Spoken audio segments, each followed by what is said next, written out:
Prelims. Consider the following statement regarding the legal and institutional framework for oil spill management in India. अभी gulf war चल रही है, सारे जितने भी कतर, कुवैत, ईरान, इराक जितने भी है ना, वो बोल रहे कि हम है ना have been in a war, okay, and they have been destroying oil tankers.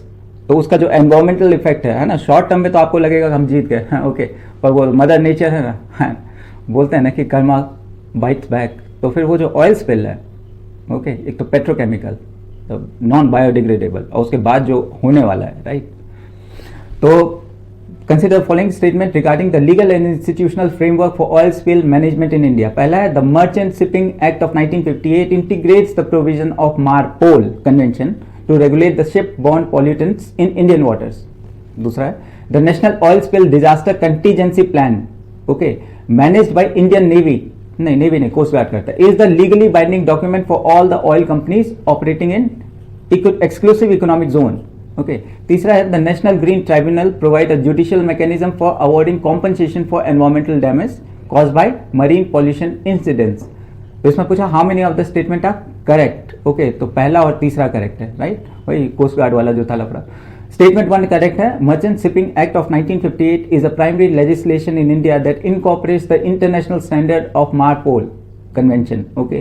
Specifically याद रहे तो ठीक है. Annex 1 to regulate and prevent oil pollution from the ship within Indian jurisdiction. Okay. Statement 2 incorrect है. While the National Oil Spill Disaster Contingency Plan is central framework for responding to oil spills, it implemented and coordinated by Indian Coast Guard, not the Indian Navy. Okay, इस कारण से ये statement गलत है. Okay, it's often described as a functional contingency plan rather than strictly, है ना, functional contingency plan rather than legally binding. इसको भी स्टेटमेंट बना सकते हैं.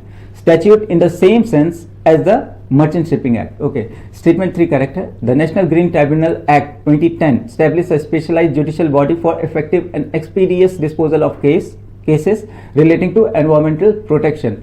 वो अभी मतलब इसमें भी कितना कंट्रोवर्सी है ना कि ऑल दो जजेस who have a political leaning to a particular party, उनको ही दिया जाए ना. मतलब ये जो सुनते हैं ना हम, corruption in judiciary, okay, is an reality. Okay, और एनवायरमेंट तो बहुत बहुत बैक में आता है, राइट.